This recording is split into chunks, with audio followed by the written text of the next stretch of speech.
Hi, James. Welcome to my live stream. Uh, Hello, thank you so much for having me. Yay. Can you hear me okay? I can. Can you hear me Yes, okay? you sound perfect. Well, welcome, Wonderful. everyone. My name is Nancy Chu, and this is a Nancy Chu live stream. And we often talk about product management, leadership, occasionally entrepreneurship, and also occasionally spirituality. Today, we're talking about product management and leadership combined. And I'm actually very excited to see that a lot of you RSVP'd for this event, which tells me that this topic of moving from IC PM to management PM role is top of mind for a lot of you. And that's why I'm so excited to welcome James to this live stream to talk all about career progression for PMs. There's typically two ladders, career ladders on the IC track, which leads you toward a staff PM, principal PM, and whatnot, and then the other track going into a management level role. So that looks like a group PM role, director PM, VP of product, and then eventually CPO. So James here is also another product management coach who's very passionate in helping PMs grow. So James, I'm gonna pass the mic over to you. Tell us a little bit about yourself. Sure. Thank you so much. Great to be here. And yes, you're right. I am passionate about helping people grow and certainly love working with product managers, as that was a space that I sort of found myself gravitating closer and closer to in my career. So, a little bit about me. So, I am from the United States, but I currently live and work in London. And I've been in Europe actually for the past 4.5 years. And it was actually halfway through my 8.5 tenure at Amazon that I decided to try my hand at living and working in another part of the world, while also having grown in sort of my product career there, and sadly left a very fun and large team behind me at Amazon, but got to work on other exciting products and then get back into sort of product leadership roles in the EU and then also now here in the UK. So right now, I just pretty much spend my time helping people throughout their product careers, and that includes, changing the ways of working at their company, or potentially helping them find their next role, or in terms of the topic we're focusing on today, how to help people kind of make that transition from an IC product manager role into that leadership position where they're kind of actively line managing PMs, because it's a pretty big shift. And even if you might not know whether this switch is for you, at least this discussion will help you think through some of the aspects involving this switch. So I'm really excited for today's discussion. Now, I actually want to surprise James you with a surprise question that we didn't really talk about in our pre-prep for this call. Since you mentioned that you moved from US to UK, what would you say are the top differences between the product culture or just tech culture that you have seen when you made that transition? I love this. I actually get this question here in Europe as well, where there are perceptions that people start to form about how product management is different between the different parts of the world, but also like this topic of product culture. And so my personal experience has been that the type of work that we're doing is relatively the same in the few places I've worked.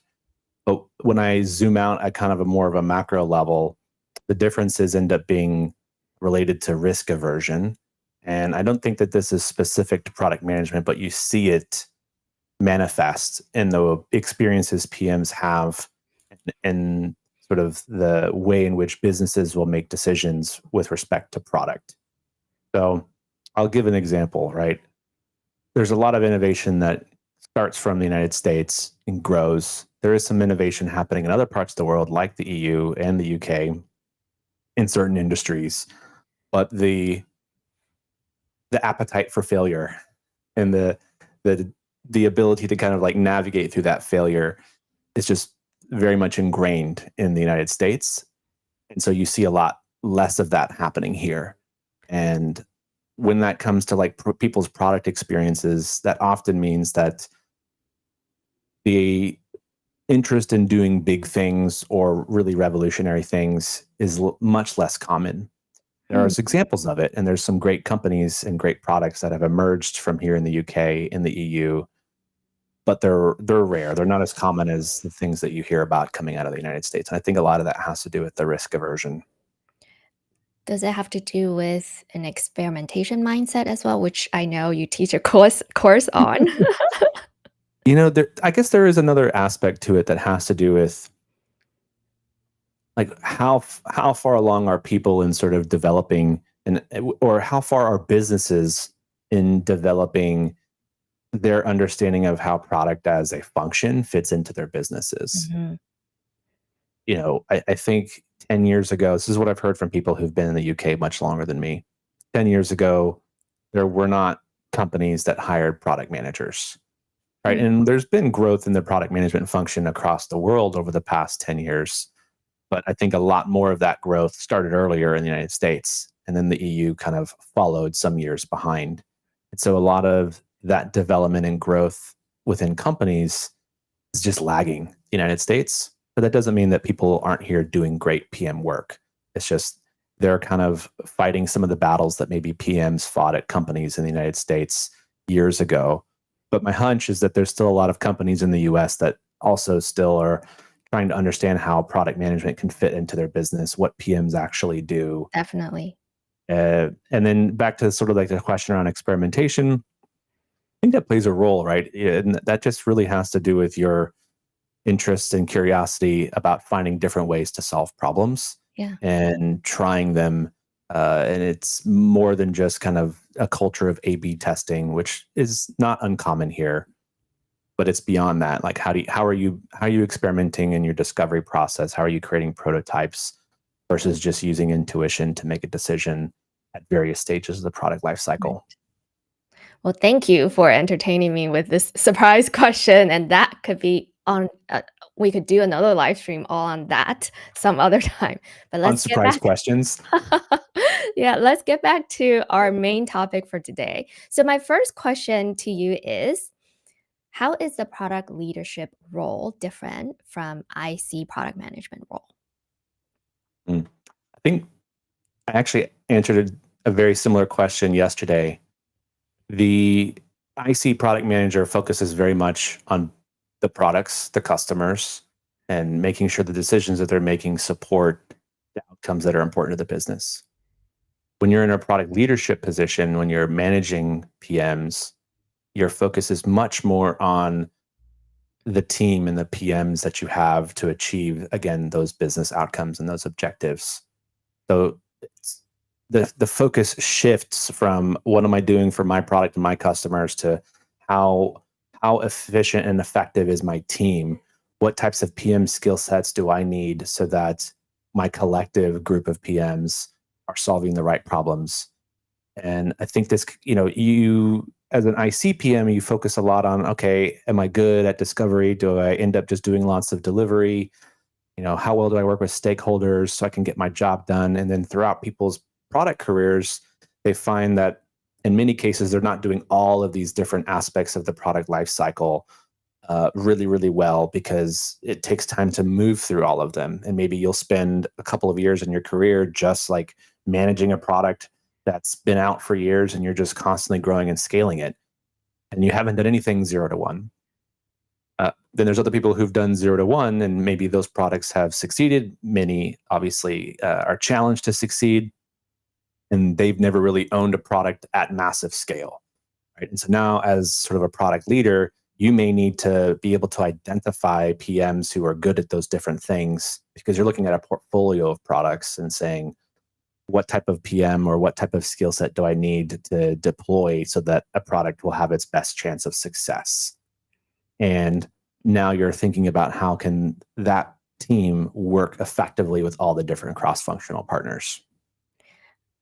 So, if you had to answer the question very crisply on what is it that you have to let go, what are, let's see, the top three things that you need to let go as you think about this transition from IC to management? Yeah, top three. Well, certainly like one of them is you have to be okay with delegating and having other people do the things that you used to do yourself.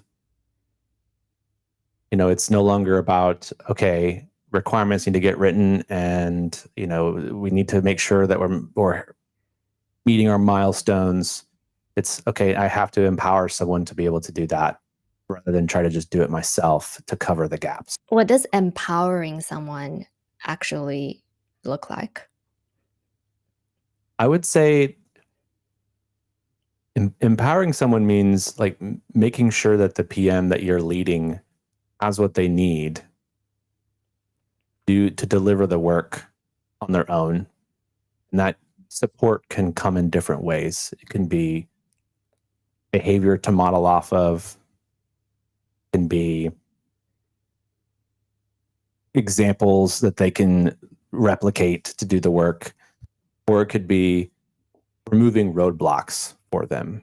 PMs will encounter lots of roadblocks, and it's a product leader's job to like identify the ones that are worth getting out of the way and maybe solve those for them, or sometimes shield individual PMs from business that's happening at the top that could be highly disruptive.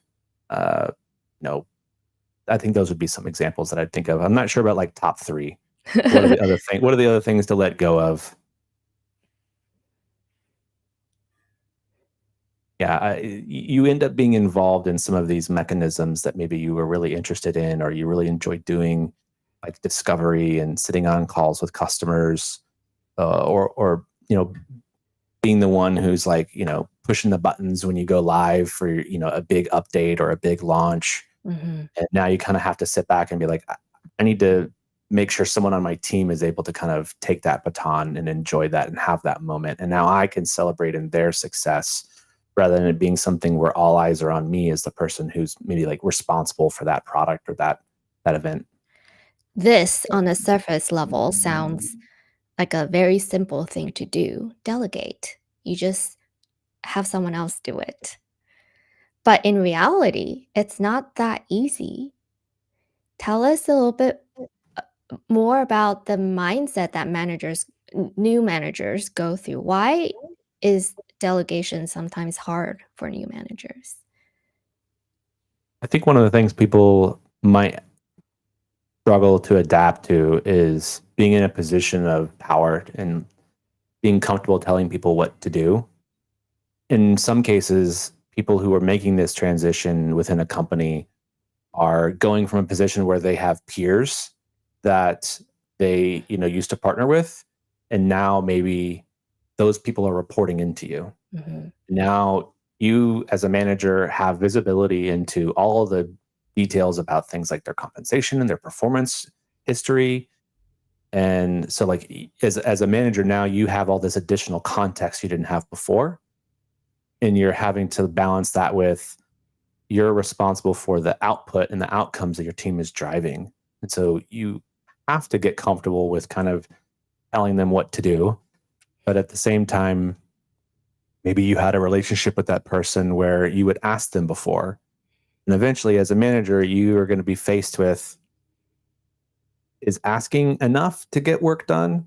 Or do I sometimes have to put on like the manager hat and tell them, like, this is like in a more direct way because that's your responsibility.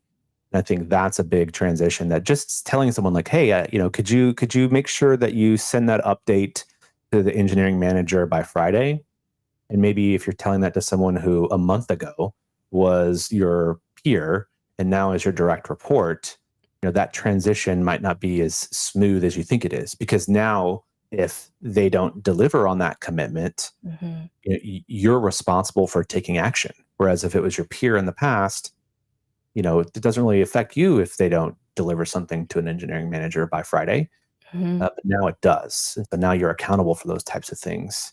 Right, so And there's so 2 things here. One is asking/setting expectation, and then the second part is the follow-up, which is holding people accountable, and these are 2 different skills, which we could also talk about in a bit. I want to actually, highlight Prachi's question. Thank you, Prachi, for tuning in. So Prachi asks, "How do you handle extremely difficult conversations with your reports?" So feedback, performance improvement, or, um letting them go in a layoff? How do you have those discussions? Right. So I guess let's pick one and we can dive in on it. So yes, this is another big aspect of people management that people need to thoroughly consider, because if you're moving into this type of role, it's only a matter of time that you'll be in this position where you have to have these conversations. So the guidance that I received and then what I started to practice myself was when there are, let's just talk about like performance management, right? Someone is not meeting expectations and there's been evidence that's emerged with multiple instances that it requires you almost to take action, right? So now you have to pull aside one of your direct reports. And I think you usually want to do this in a private environment, obviously, one to one, and also make sure like you already have a really solid understanding of what's going on. And is this feedback that you've collected from someone else? Is this something that you've observed yourself? Is this something that someone else on the team came to you about? Because you have to be really sensitive about making accusations or letting sort of hearsay get in the way of like helping someone kind of overcome or work through this feedback. I certainly subscribe to the belief that like I want to improve and help people grow. And when performance isn't meeting expectations, that just means that it's now my responsibility to help improve that person's performance. But in order for that to be done, there has to be a frank conversation and highlight where performance is not meeting expectations. And so usually you would like to have firsthand knowledge or some sort of way to very crisply say, like, here is what I observed, and here's how that doesn't sort of meet the expectations of your role. And I want to work with you and I want to support you to find a way to get you where it needs to be. And ideally, you have like something you can point to that's not a comparison to somebody else. You can point to and say, this is more like what is expected of you in this type of situation, maybe that they had gone through. And you have to be very clear about it, which is actually one of the hardest parts. Again, if you're in this transition and you were peers with these people before, or maybe you have built a personal relationship, you know a lot more about them. This is something else as a manager that like you'll hear people's personal situations in a different way than maybe you would have just as a peer, because now it might affect like their performance at work and they want to make sure that they're open about that with you. And so you have to like think about all that context and navigate that complexity. But I find, being supportive, being direct, letting them know kind of where the areas are that they need improvement and kind of give them guidance on what they should do instead of check in and say, like, we're going to meet about this again next week or next month. Ideally, you're having these conversations before performance has been at a level for too long that, depending on the company you work at, maybe they'll encourage you to move that person onto a performance management plan. Like it shouldn't be the first time you have a conversation with someone it's a difficult conversation, shouldn't be like at the point at which now they have to kind of go through this performance management plan. At that point, you've like missed opportunities to maybe help coach them and steer them towards, being better at work. This is one of the hardest things because you know that this is difficult, especially when the report that already put in a lot of effort. So there's two different types of cases here where the report is kind of expecting this discussion. They know that they haven't really been showing up. And in those discussions, it's actually not that hard because they kind of already know. And so it's not a surprise. The worst is when it's a complete surprise for them. But when it's a surprise, the manager should also take some accountability because when it gets to that point, it shouldn't be a surprise anymore. And Yeah. so, how do we mitigate the potential of getting to that point? I think is a very important topic that managers, doesn't matter if you're new or senior managers. I think everyone in a leadership role should pay attention and with high intentionality to prevent cases from going that far. Yes. You asked a question earlier about the differences between being an ICPM and a product leader of other product managers. And now, like, I'm thinking of another example, right? As a PM, you're probably looking at data for your product, what are your customers saying, what are the business metrics? Well, as a manager, like, you now need to be looking at the health of your team. So how regularly are you evaluating the performance of your team? How regularly are you considering like what the performance trajectory is of people on your team? And how are you making sure that you have regular conversations with them, highlighting the things that you think are going well, and also highlighting the things where maybe you see opportunities to improve? Because everyone has opportunities to improve. Everyone has ways in which they can grow. Not every growth opportunity is a performance management problem, Mhm. right? And so by, like you said, an intentionality around how are people actually performing at their job? Where do you sort of again observe maybe someone doing something really well within your team and saying, "Hey, you landed that product review so well. I would love for you to like set up a time with the rest of the PMs on the team, talk through what you went through to get there and how you managed to pull one together that was so well." So other people can kind of learn from that, Mhm. and maybe they're able to kind of adapt some of the things that worked for you as Pro well as go on. I was gonna bring up Prachi's other question, but go Yeah. ahead, finish your Oh, yeah. thought. Yeah, I just think it's important to let your team observe and know and have good work recognized. And so that as well is a good way to both reinforce the things that are working well, and then people naturally will sort of see, okay, my manager says that was really good. And so now I kind of know what to steer towards. As long as people get signals that will help them. I love that. I want to add this question to my list of questions for you later, which is symptoms of a healthy team. But we'll get to that. Yeah. Prachi has a second question. How do you ensure as a new manager that your reports trust you and that you have it in you to succeed and help them succeed? Great question. Yes. Man, these are some really good ones. All right. One of the best ways to earn trust is to show that you are trustworthy. One of the ways I think we demonstrate trust is by maintaining confidentiality. Here's an example. I learned one of these things about trusting my managers by observing a manager of mine.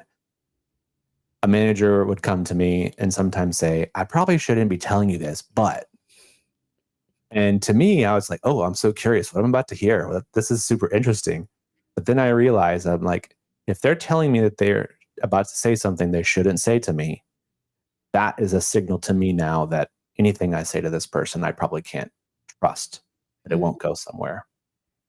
And so part of building a trust is showing that you're not eroding trust of anybody else.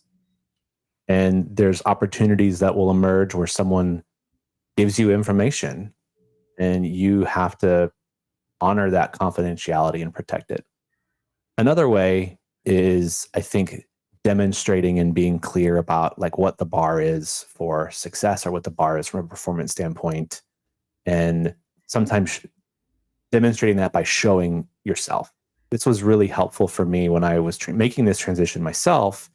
Was I knew all the work that was being done that I was hiring people now to do because I couldn't scale myself, so I was afforded the opportunity to hire people to scale with me. And so everyone that I brought on board would help onboard them, and I would also say, okay, well, here's how I did it before, and here's where that was good or not. I'm not expecting them to do it exactly my way, but it was just like, hey, this worked well for me. And so take it and go. And occasionally there'd be opportunities to have what were called teaching moments, right? Where I could demonstrate that I really cared and was protective of my team. Because again, as PMs, you have lots of different stakeholders. Some of those stakeholders are also like partners slash customers. Certainly, if you're doing anything where you're supporting internal teams, and occasionally those customers will get frustrated or get upset. So I also earn the trust of my team by representing them and sort of acting as somewhat of a buffer or a shield. And so if one of my stakeholders were frustrated. This happened in of our very large meeting, I recall quite clearly, where they were really frustrated with a lot of the things that weren't getting done that they wanted my team to do. And they like shouted at me. And one of the ways I earned trust with my team was like, rather than react to that and look to my team members and be like, why aren't you helping him? Instead, it was, hey, like, this isn't the right forum for us to be having this conversation. Let's you and me take this out of this room Mm. because this is not an effective way for us to solve this problem. And then go directly to that person after and met with them and said, look, I get it. You're frustrated. Let's talk about this. But getting upset in a room full of both of our teams just makes both of us look bad. And so these types of engagements or these types of events that take place serve as trust builders for the people on your team because now they know that you have their back. You're Mhm. looking out for them. Right. The last piece I think is again just coming, I know we talked about a little bit the performance aspect, but just giving honest, actionable, constructive feedback to people and being clear about where you think there's opportunities for them to improve. It's one of the hardest things to do is to tell someone that like what they're not good at and you want to help them get better at it. Because usually your peers won't tell you. Annual feedback reviews you get, it's difficult, even if it's anonymized, to get really good, actionable feedback. And so as a manager, you can be building trust by saying, hey, this is where I see opportunities for you to grow. And here is how I think you can go and solve that problem. So those are some of the ways.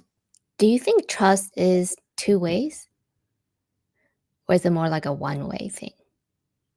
Yeah, I do. I just think the responsibility of trust is a little bit like it has more emphasis on the manager where I want to trust my team and I generally do trust them to like get their job done. And now like I'm talking through it more, it's making me think like, yeah, if I trust them to get the work done, then they know that I trust them and that makes them value our relationship a bit better. Yeah.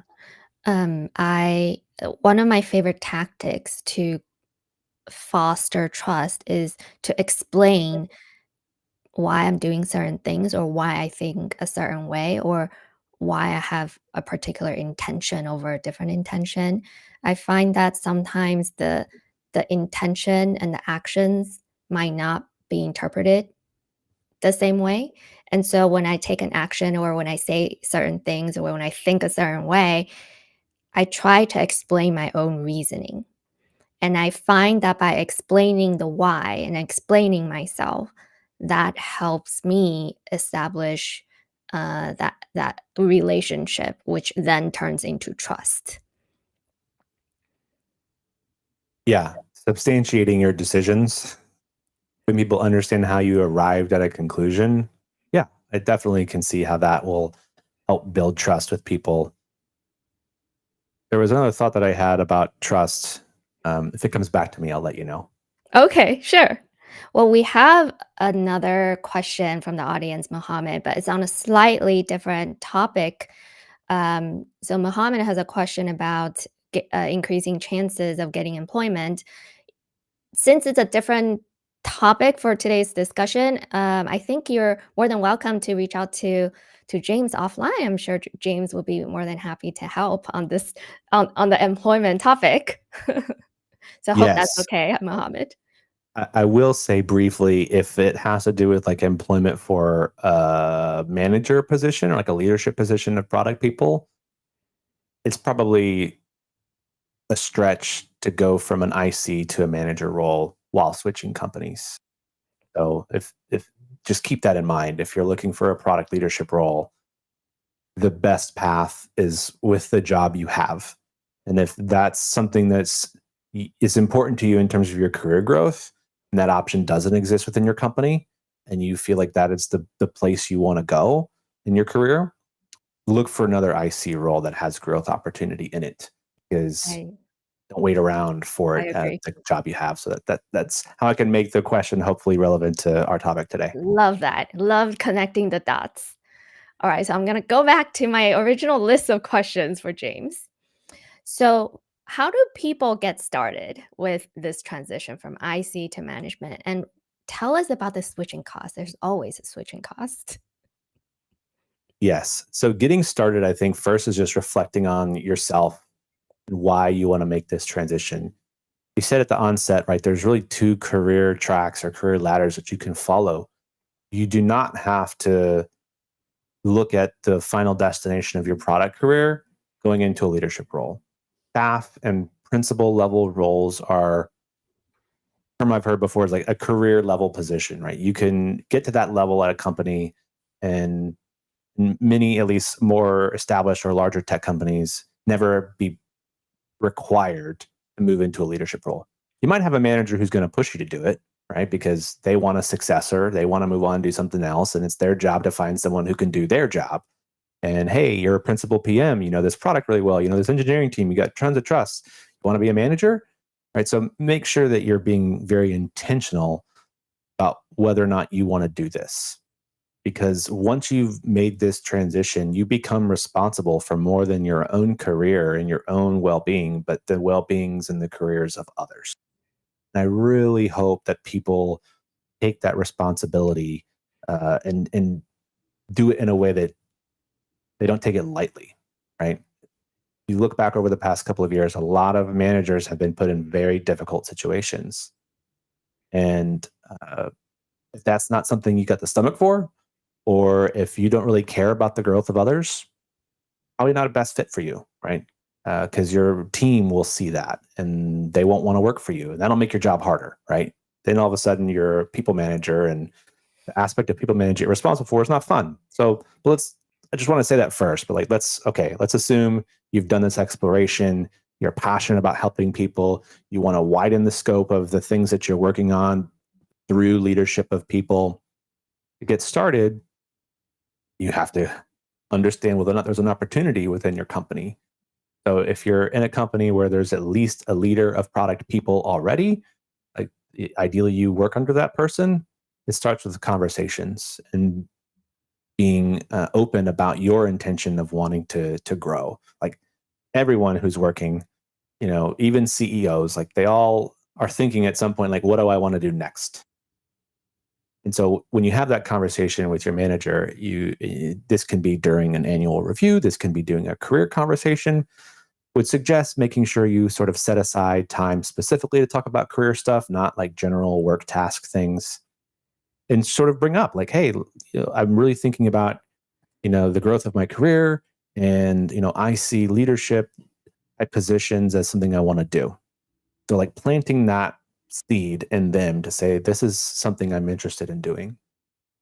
Because as they're doing their sort of succession planning, which every good leader should be thinking about, is like, who's going to take my place at some point in the future? They can then be thinking what it would take to make that happen, or at least tell you how realistic it is for that to happen in the next year, 2 years, or so forth. And as opportunities emerge, they know that you're someone who wants to be considered. Next thing you can do is get involved with hiring and understanding what it takes to make good hiring decisions. And this is a skill that I think is applicable to ICs and to managers, right? But certainly as a manager, you're going to be responsible then for figuring out how to make the right hiring decision. So the earlier you can get involved with assessing talent and helping inform good hiring decisions for the company, that's a good skill set to start building that you can do and spend months or years doing before you ever become responsible for hiring someone. Another one that comes to mind. Lastly, probably evaluate what sort of support is going to be in place at the company you work at to help you make this transition if you've never managed people before. There's great training programs that many companies will offer.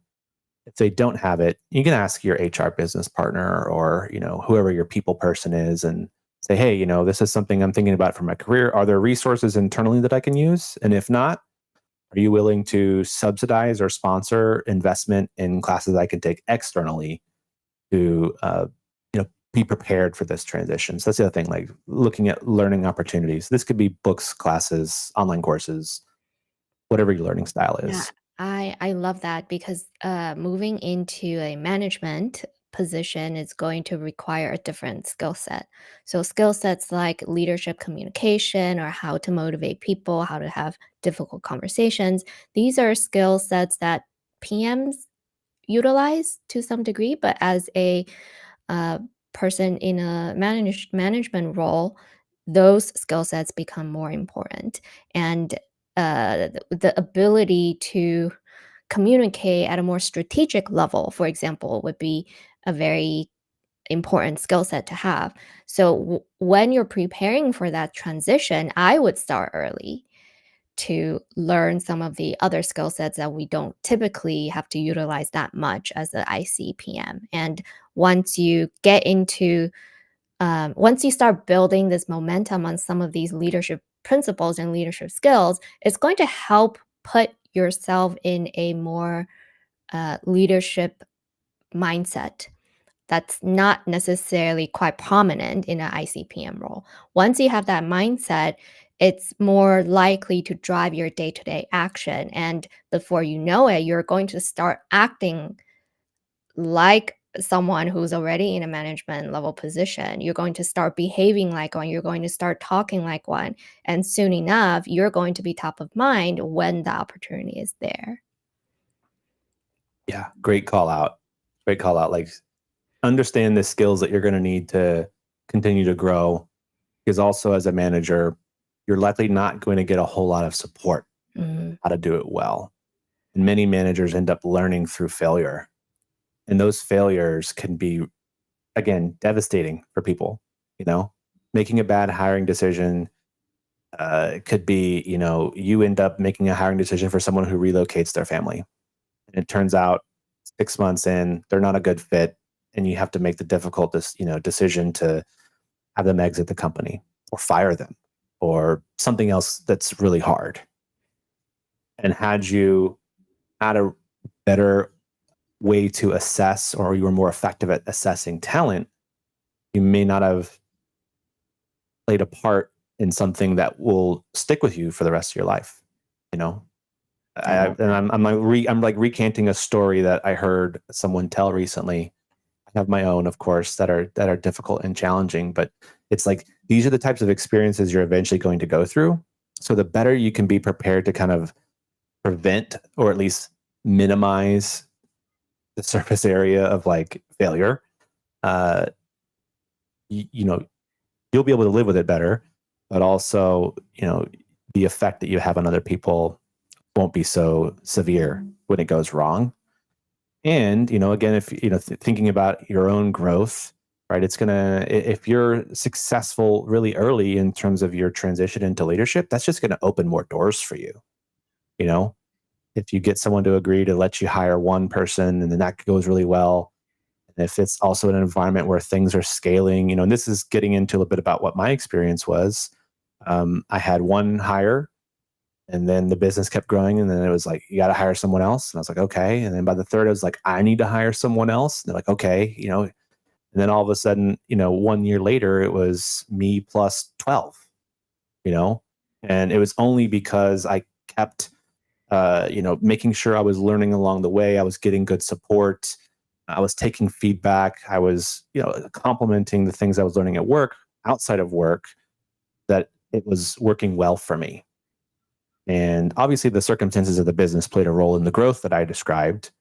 But had I not been doing well at that incremental scope, like they would have just been like, yeah, we need more people, but we're going to bring someone else to do it instead of you. Mhm. That's always a classic question. Do you hire from outside or you promote someone from inside? Yeah. And then eventually, these things can happen too that aren't sometimes a reflection at all of your work. But business circumstances can change that also can affect, the size and scale of your team. I'm like alluding to another thing that happened. So if anyone who worked with me some years ago, they'll know what I'm talking about. Looks like we need to take that question offline. But tell us about the switching cost. So, this question is framed, uh, if this transition doesn't go well, there's a switching cost. But I actually have another my understanding, is that the switch itself has switching costs involved. Tell us more about that. Yeah. So the concept of switching costs means like when you make a big change, like whether you're switching companies, you're switching teams, or switching products, you naturally will slow down in the pace in which you're growing and learning and being effective. And so that in itself is a form of switching costs, right? So maybe you felt like you were 100% effective and efficient at what you were doing. As soon as your scope changes, what you're responsible for and how good you are at those things you're responsible for changes. And so now all of a sudden, everyone, especially if you're within the same company, the same org, they're all used to you performing at a certain level. And now you're doing a different job, and your performance is going to be different. And the types of problems you're going to have to solve are going to be new and going to be different. And so it will slow down the pace at which you've been able to like achieve growth in most Mhm. cases, right? So like prepare for feeling like you're not being super effective at your job. And maybe the last performance review, you had a stellar rating, but this next one, this first cycle as a manager, don't expect that to carry over. And so Fair. when things like compensation are coming up, right, and that's tied to things like performance in the job, if you know, and again, people shouldn't beat themselves up over this, but like if you go from like a top tier or sort of overperforming at your level, and then you switch into a manager role, and now you're just like performing at the base, Hmm. and that affects your compensation. Like, don't get discouraged. That's almost like an expectation that because you're new and you're growing, but that can be something that you have to like mentally prepare for, or emotionally prepare for, financially prepare for, because yeah, that'll be a form of the cost. The other is, like we talked about earlier, having to invest time in learning new skills, right? This is Hmm. going to be in addition to all the work that now you're expected to do. Yes. In Which, term, no, go ahead. oh yeah, so like you'll have to be like transitioning away from things you used to do, right? On top of the new things you're now responsible for. So you're probably going to experience that you've got too much on your plate while also trying to learn these new skills.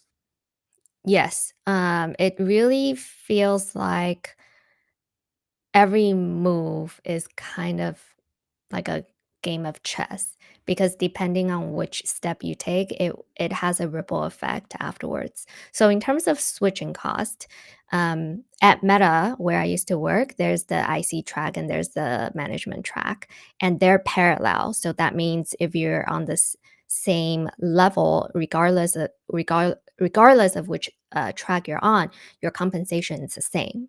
So let's say you are IC6 on the IC track, and you're trying to move over to the management track. You're mapped to the M1 level. And one, You're yeah. Yeah, you're paid the same.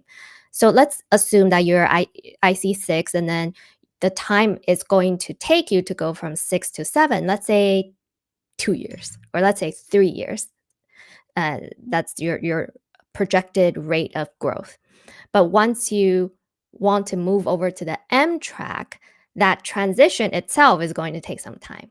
So that means you could either invest in your growth this way, or you want to invest in your growth this way, like a horizontal type of growth. And so that's exactly it. And that in itself is another example of switching costs. And when you move over to the M track, if you had stayed on your IC track, you could have moved up, but instead you're moving horizontally. So these are just some of the things that you want to think about when you're planning for this transition. I experienced this exact thing where uh, I started and moved into a management position quite early. And now Amazon, where I also used to work, doesn't have the same sort of parity in terms of pay and compensation at the level, right? So a level 6 manager then goes to a level 7 manager, and level 7 I think is also like the highest level of IC in most cases for like principal PM. I think they have maybe one more, but it's rare.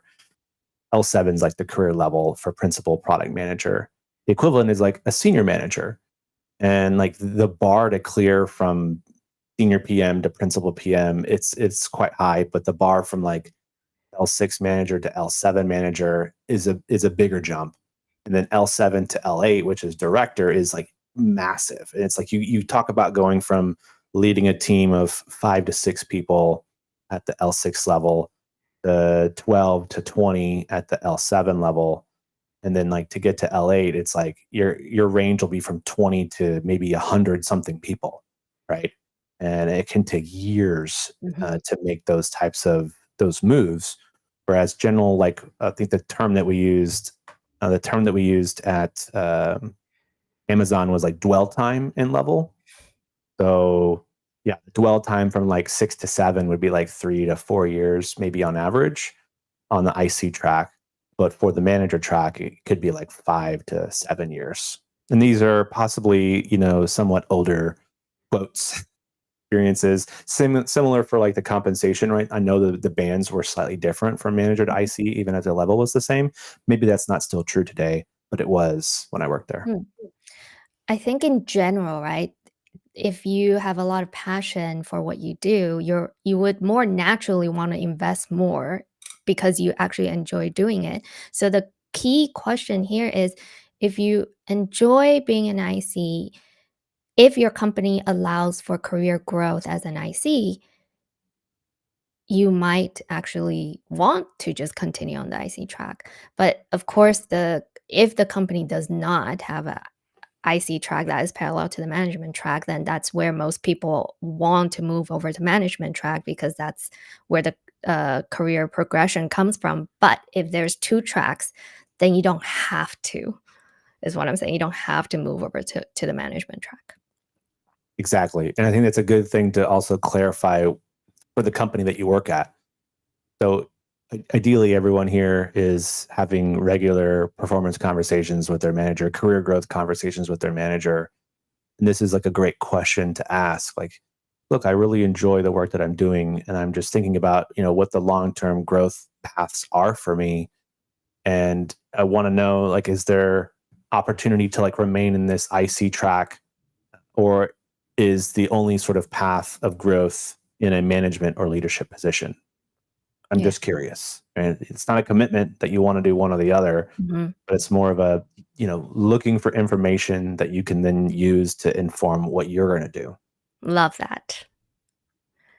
One last question for today is how can you leverage communities to accelerate your career growth in this transition and beyond?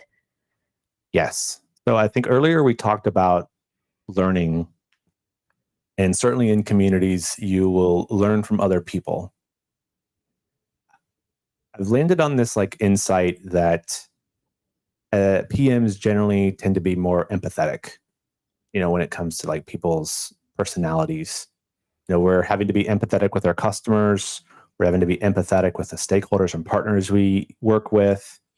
Even if we might disagree with them, like we have to sort of empathize with them a lot. And that leads itself to being empathetic with other product managers, right? Other people who are experiencing a lot of the same things we do. They read the same books we do. They listen to the same podcast maybe that we do, and sort of they hear some of the same things that are going on. So when we are experiencing some of the same challenges or trying to achieve some of the same goals as one another, there's nothing quite like learning from someone else who's gone through it or who's going through it. It's a shortcut.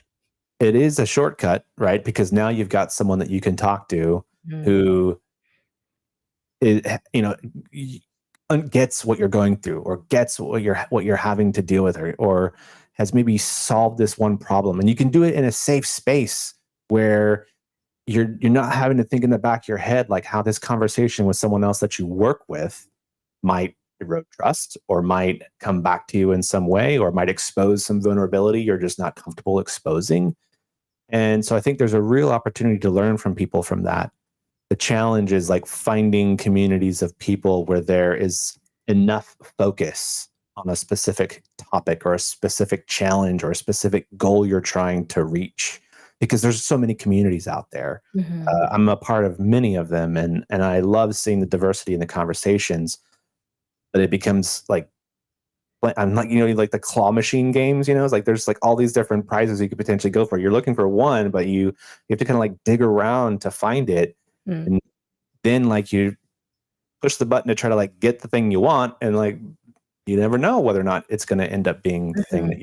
you're hoping that it will be. Right. And so finding communities where people are collectively trying to, overcome a challenge or reach a goal, I think is becomes like a really effective way to learn and to give you a better shot of being successful, and to have other people to kind of bounce ideas and bounce questions off of, either with people who've are going through it and people who've also done it. Tell us about the community that you have. So thank you. I recently launched a community called Product Sphere, and the intent of this community is to help people build and grow their careers in product. And again, this is just like leaning onto the insights that I just talked about, because I think it applies to multiple parts of the product career journey. And right now, what I'm focusing on working with people on is like moving into their next product roles. But I see that as just like one big core area that inevitably people will face this challenge or face this journey. And so I think community will help people make that transition. And I actively work with people doing it now. The next step of that community, like the next big area or the next like iteration of that product family, is like focusing on community around helping people make this transition, Mhm. equipping them with knowledge around like what does it mean to write product strategy now when you have a product portfolio versus writing product strategy for your one product. There's all the people management stuff, which we've talked a lot about today, but there's also tons of changes in sort of what you're responsible for as it pertains to the actual craft of product management that you also have to switch. How are you doing P&L? How are you making sure that you've got the right team structure in place based on the product? So there's all these different challenges to solve, and not all you won't always get what you need from the company that you work for to Yeah. grow in that area. So yeah, shortly, I'd say in the next couple of weeks, I'll be introducing that aspect of the community, which will include like learning modules for people to go through, and then of Cool. course support from a coach and other people going through this transition themselves. I love that. Tell us about how to connect with you. Yes. So place I spend most of my time, if I'm not at local product management events here in London, is on LinkedIn. Right. So I have an open profile. I get lots of DMs. I respond to all of them. Send me a connection request. Tell me what you need help with, right? And I'd love to talk to you about it. And if you hear from me, or if you see me in circles, just know that usually my question to everyone is like, how can I help you? And that doesn't always mean, can I help you as a coach or can I help you in the community? But it's like, can I introduce you to someone? Can I suggest an event that you go to? Can I share a story with you that might, help you achieve whatever it is you're trying to achieve. And so that's quite genuine, uh, in terms of like how I work with people. So yeah, I send me a love that. DM, connect with me on LinkedIn. Scan the QR code. It'll take you to James's LinkedIn. And thank you so much, James, for coming onto this live stream. I hope you had fun, even with the surprise questions. And Now I folks, know if I get invited again that I should anticipate some surprise questions. Maybe I just missed always the part of expect that those surprises. streams. It's fun. No, I really appreciate it, and you also were a source of inspiration for my focus on this community Thank aspect from a you. conversation we had a few months ago, and so I really appreciate that. I really enjoyed that about how you work with people. So thank you for that, and thank you for the opportunity to be here. Yes, thank you so much. I'm also community first. I'm doing my community roundtable later today. So if you or anyone wants to join, it's welcome, open to all. And until next time, thank you for tuning in to my live stream. And if there's any guests or topics that you would want me to discuss in our next live stream, let me know. Take care, everyone.